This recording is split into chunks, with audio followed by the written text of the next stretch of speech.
Right now, I'd like to call upon Shruti Shibulal, the CEO and Director of Tamara Leisure Experiences, and her keynote address is actually going to be talking about reinventing hospitality through innovation.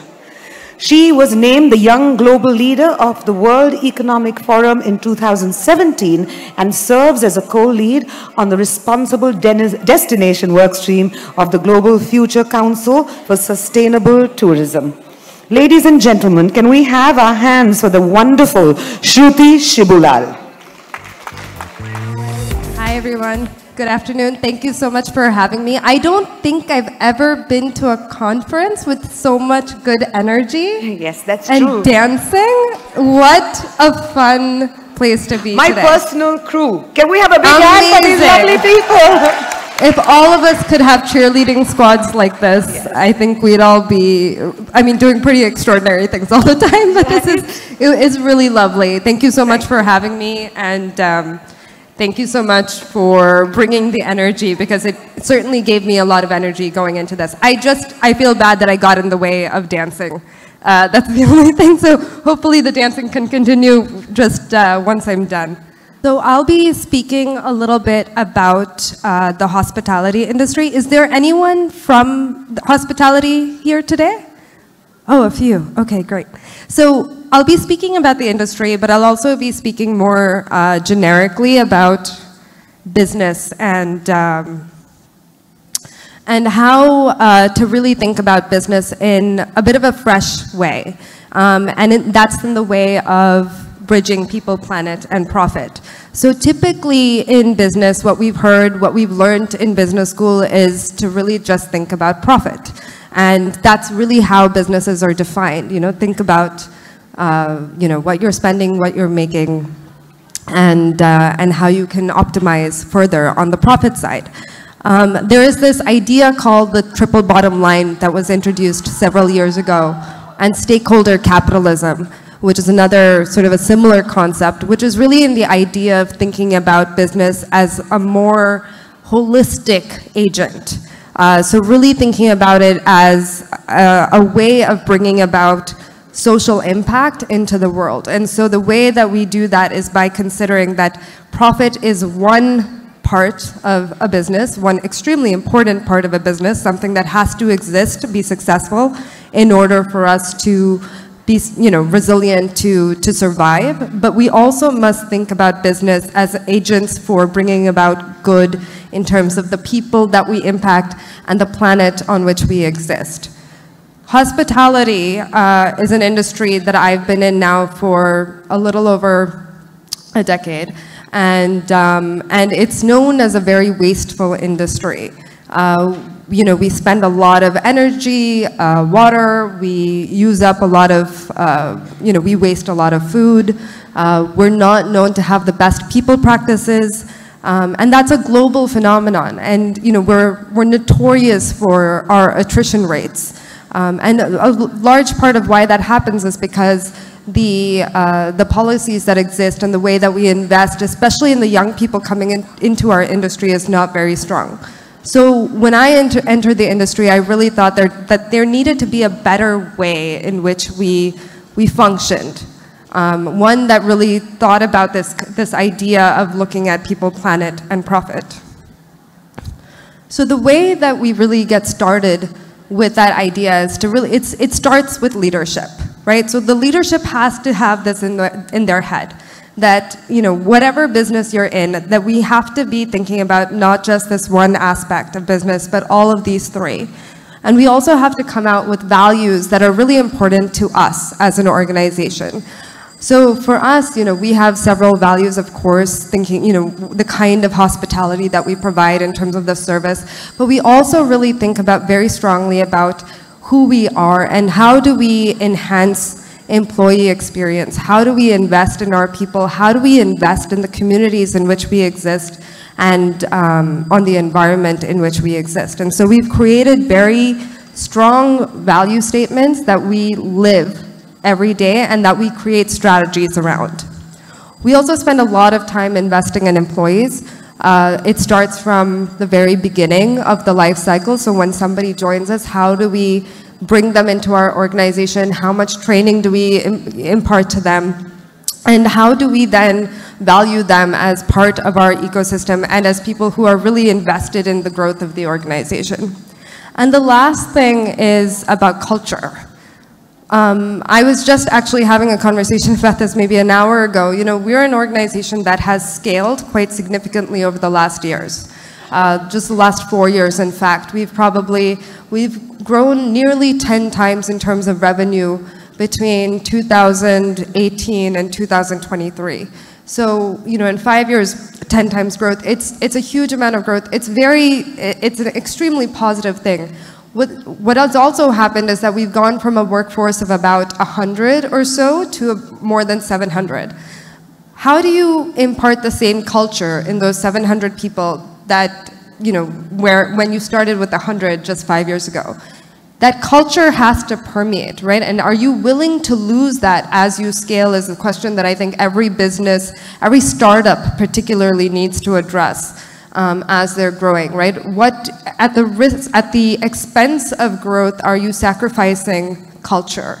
That's a really important question to ask yourself and to be aware of as you're scaling. And so that's one thing that I think leadership really plays a great role in thinking about these ideas, you know, bringing about the right kind of mindset at the top in order for you to have a business which is thinking about, as I said, the people, planet, and profit. This is my team. Aren't they lovely? They dance really well, too. So talking about employees, I think it's an industry like hospitality particularly, we are incredibly people-centric, right? We serve people, we are people who spend most of their time in these hotels in the back, and oftentimes we are people who are underappreciated. I get to come to these nice events and receive several accolades, and it's lovely, but most of the people that do the hard work really don't get recognized for the same. And it's somewhat of a pity, and so for us, it is incredibly important that our employees feel like they're part of a family and that they feel that we are investing in them constantly. So one of the first things that we do in terms of that is really, again, we set a culture that empowers our employees, which really creates policies that are which are positive, right? So whether it's our maternity policy, whether it's our paternity policy, whether it's the way that we look at how we bring women into our workforce and create diversity within our workforce, these are all things which really create that diversity and that culture which creates empowerment within the organization. The other thing that we do is to look at our goals. So typically, all of you know KRAs, KPIs, what they look like, right? And business KPIs and KRAs typically look, as you know, oftentimes they look like numbers, right? Revenue, expense, something like that, very sort of cut and dry. When we set our goals are actually aligned to much larger, ideas that we have, much larger goals that we have. And our goals are set with this idea that, okay, we have our profit goals, but we also have people goals and we also have planet goals. A simple people goal would be that pretty much every manager in my organization has certain attrition numbers that they need to keep within. They have certain leadership positions that need to be filled by their subordinates. So they have to be developing their team. When it comes to planet goals, we have goals around sustainability. Every hotel within my chain has certain number of sustainability initiatives that they have to come out with in every single quarter, and we have to see progress on that. So these types of goals allow for us to have a very holistic approach to the people who are joining the organization, who are being cultured within the organization. And of course, the growth is really, it's people driven. And what we mean by that is that we want everybody to come up with us, right? So with the success of the organization, we also hope that people feel successful and that they feel the same sense of growth. So as we scale, one of the wonderful things that has happened with us is that we are able to provide internal opportunities for growth across the organization. It's something which as startups is very difficult to do, but as you grow, it allows you to do that, and that's something that we're very focused on. This is actually this was something that we did during COVID. Our team was involved in a lot of COVID relief, and one of the most beautiful things that my team did, I was so proud of them, was my reservations team, which we call our direct sales team. They volunteered to man phone lines for emergency ambulances that were to reach COVID patients in the middle of second wave in Bangalore. It was thank you. It was an incredibly stressful job. And of course, reservations were down to nothing. All of our hotels were essentially shut at that time. And this team got trained and put themselves on the lines. They were up all hours of the night, taking calls from people who were literally in life and death situations. And if you can imagine, many of you would have spoken to reservations agents on the phone. They're not taught to handle crisis, right? That's not their typical position. But they took it up with such energy and such passion, and I was just incredibly proud of them. And that's, I think when you cultivate a culture of, which is inclusive, which is caring, that tends to permeate out. And so I really felt very proud of them that sense of them feeling cared within our organization, they were able to then take that sense of caring and show it to more in society. I think the other thing that we really focus on Tamara is around innovation and how we can constantly improve. We're an organization that is highly governed, highly compliant, highly value-driven, all of this. Things that are typically considered as almost inhibitors to innovation. But we are an organization that continues to innovate. So one of the things that we are very much encourage in our organization is experimentation. I think, again, within small organizations, but particularly within large organizations, experimentation and what they call as entrepreneurship can be really hard. I see somebody nodding their head. She knows what I'm talking about. It can be very, very difficult, but it is the key to the future. If you don't have innovation happening within your organization, it is very difficult for you to stay relevant and for you to stay fresh and ahead of competition.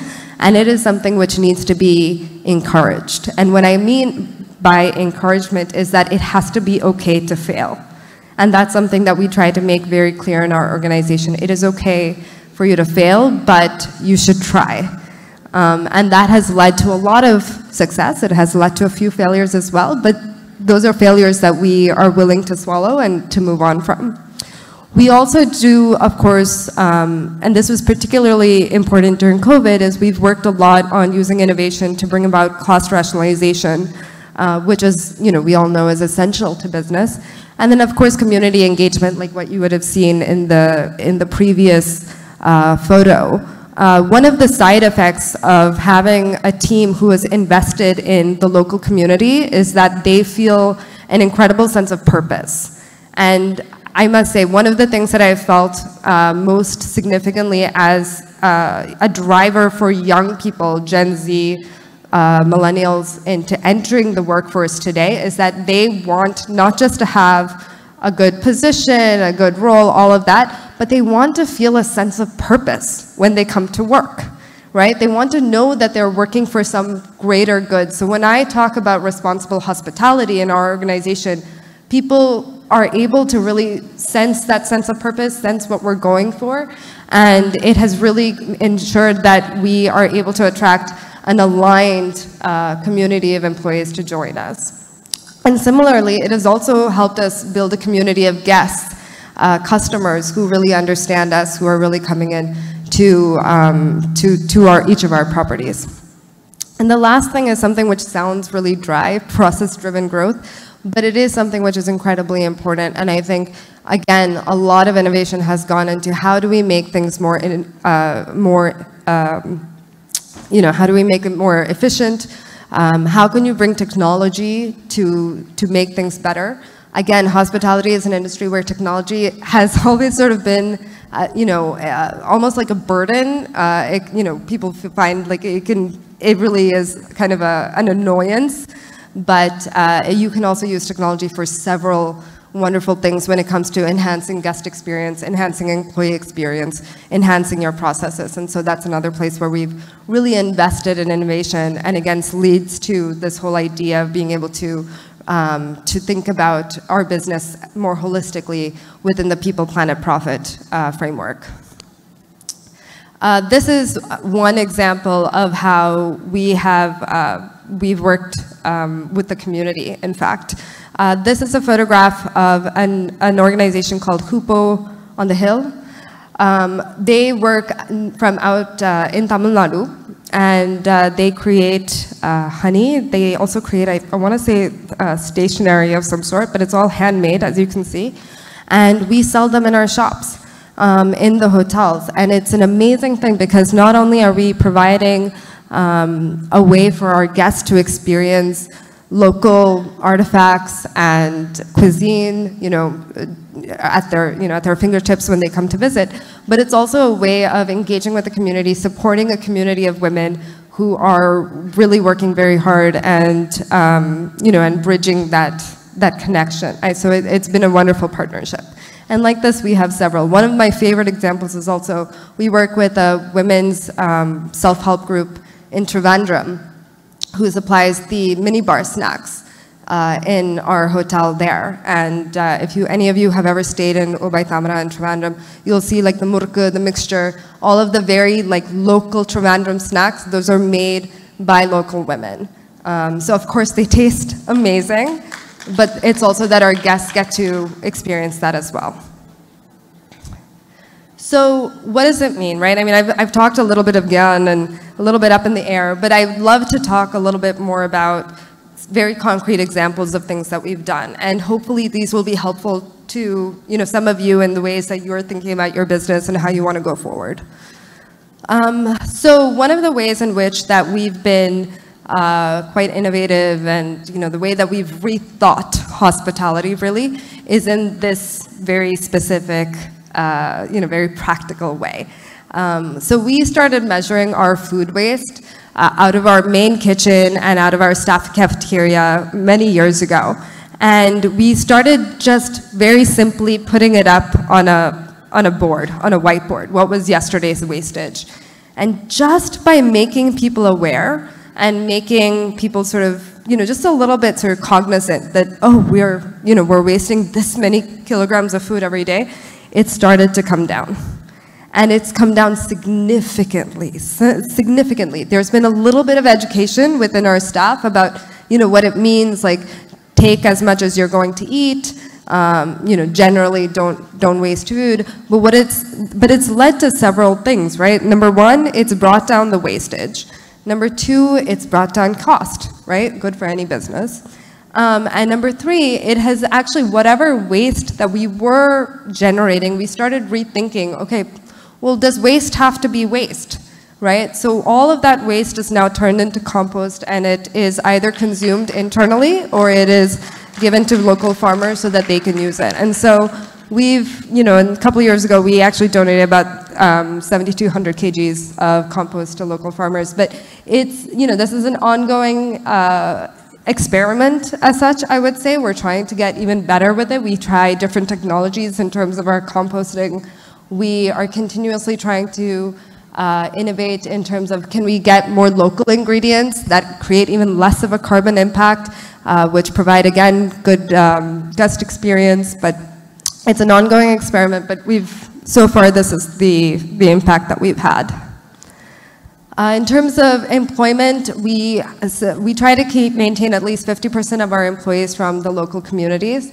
This is something we're very, very we really hold in high regard because, again, to that people part of People, Planet, Profit, we want the impact. If we're doing well, we want the local economy to do well as well. And so if most of our employees are from that local community, then we're able to hopefully share some of our success with the community itself. We work a lot on human capital building, and I'll come to an example on that shortly. And of course, sustainable job creation. We're an organization that during COVID did not let go of a single person. We didn't fire anybody. We did nominal salary cuts at the top 3%, but very consciously we said that no, if you've joined us, you're with us, and we as a family will take this hit. It was a risk, I would say. It was a very difficult decision to make at the time. I'm not going to lie. Most of my gray hair is from that period of time, probably. But what it meant is that when we were allowed to reopen our hotels, we had a full staff, and they were fully trained, right? So the staff themselves, they were all, we spent hundreds of hours on training during that time. And so when they came back to work, they were prepared. How do you deal with COVID? What are the hygiene standards that need to be implemented? And they had learned a number of other things as well during that time. And so when we came back, we did very, very well. And the name and the reputation that we got from holding on to our people meant that we actually did extremely well when business was back. So in fact, in that first year, we essentially broke even, which I think for any hotel chain to be able to say that in the first year of COVID is a really big statement to be able to say, something we're very proud of. And then in the second year, of course, we did quite well. So it was, when you keep your mind in terms of when you're making decisions with the long term, when you're thinking about the long-term impact as opposed to the short-term, there really are several good consequences, I would say, of that. Just talking a little bit about hiring, hiring within our organization. As I mentioned, we try to keep more than 50% of our organization local.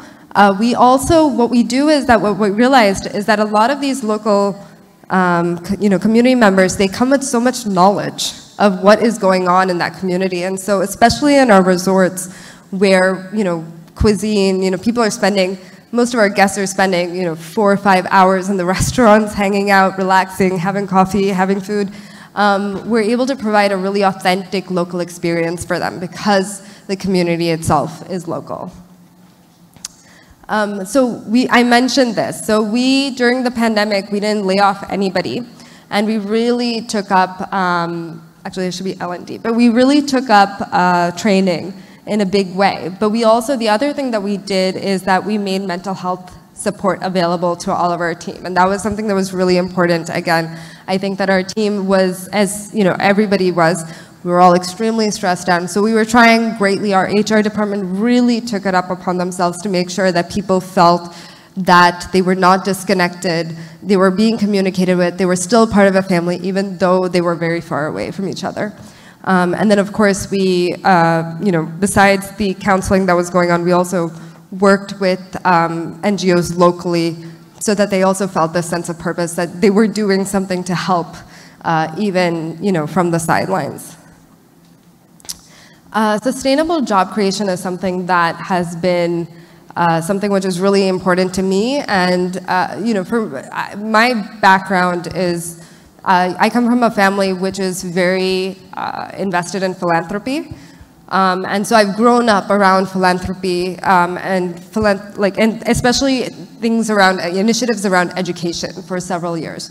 And so a couple of years ago, I started this organization called Satya. And what Satya does is try to bring individuals from underprivileged backgrounds, train them, skill them, place them in hotels and restaurants around the country, and then handhold them in order for them to sustain within the industry. Now, typically what would happen from a skilling institute is that those skilling institutes would track their students for a period of 3 months, and the numbers that we often see as success for those institutes is have those skilled trainees been in the job for 3 months. Now, as all of you know, 3 months is nothing, right, in terms of a career. So what we do is really try to build a career. We handhold for 5 years.